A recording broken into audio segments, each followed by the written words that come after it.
শ্রীকৃষ্ণ চূড়া যার তলে দাঁড়িয়ে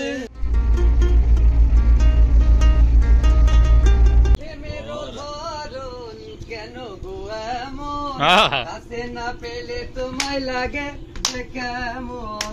আসসালামু আলাইকুম। নদীর মধ্যে পার্ক, তাও একটি না দুটি।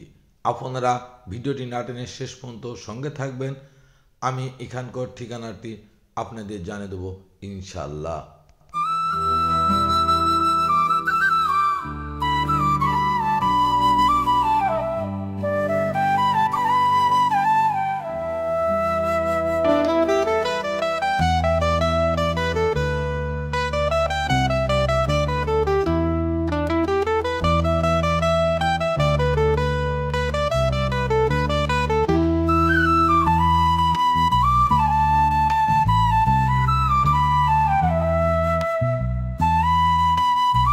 এমন সুন্দর একটি পার্ক, নিরিবিলি, কি মোহিত একটি স্থান, হৃদয় খুলে গান গাইতে ইচ্ছে করছে।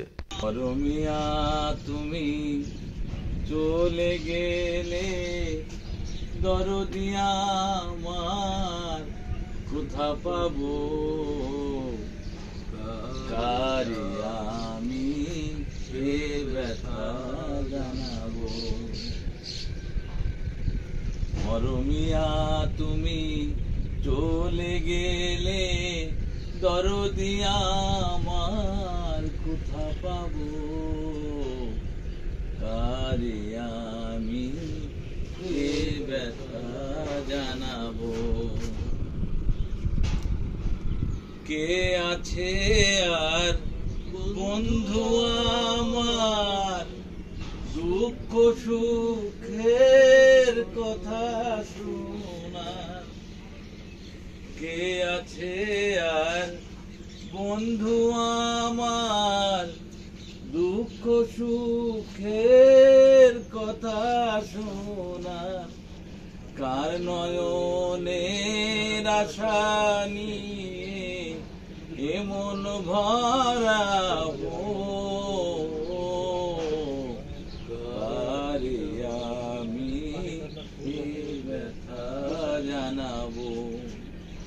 গড়াই নদীর মাঝে এমন সুন্দর একটা গান শুনতে বন্যা ভরে গেল। এই আমার বড় ভাই।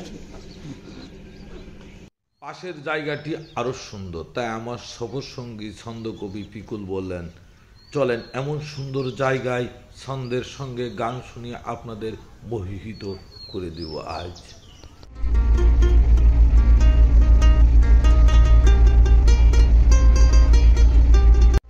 এই জায়গাটিও আরো সুন্দর, এটাও গড়াই নদীর মধ্যে। মাথার উপরে বিশাল একটি কৃষ্ণচূড়া গাছ আমাদের হাত ছেড়ে ডাকছে। শ্রীকৃষ্ণ চূড়া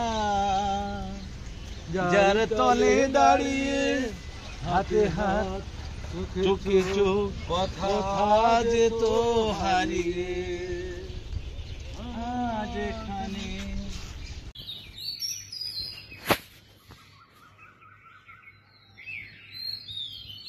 সুন্দর একটি মুহূর্ত আপনারা আসবেন, এখানে এসে দেখবেন একদম গড়াই নদীর মধ্যে বসে আপনাদেরও মনে চাইবে আমাদের মতো আনন্দ করতে। মুখের কথা না শুনিলে পরাণ আমার রয় না পড়েনি। প্রেমের ধরন কেন গো এমন কাছে না পেলে তোমায় লাগে কেমন। বিরহে পুরিয়া অন্তর খাটি করিয়া পাবে গো সুখ মিলনে। পরাণ আমার রয় না পরাণে। এখানে আসলে সব পাবে।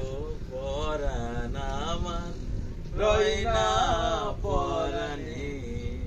আরো সঙ্গে একটি চা, মানে সামনে দোকান, এরাম নদীর মাঝে বসতে পেরে একটি চায়ের চুমুক দেওয়ার সেই তৃপ্তিটাও উপভোগ করতে পারবে। অনুভূতিটাই আলাদা, যা প্রকাশ করে। এই অনুভূতিটা উপভোগ করার জন্য চলে আসবেন ঝিনাইদহ জেলা শৈলকুপুর থানা, নাঙ্গলবাদ বাজার, পাশে বোয়ার শেখবনাই নদী। সবাই ভালো থাকবেন, সুস্থ থাকবেন। খুদা হাফেজ।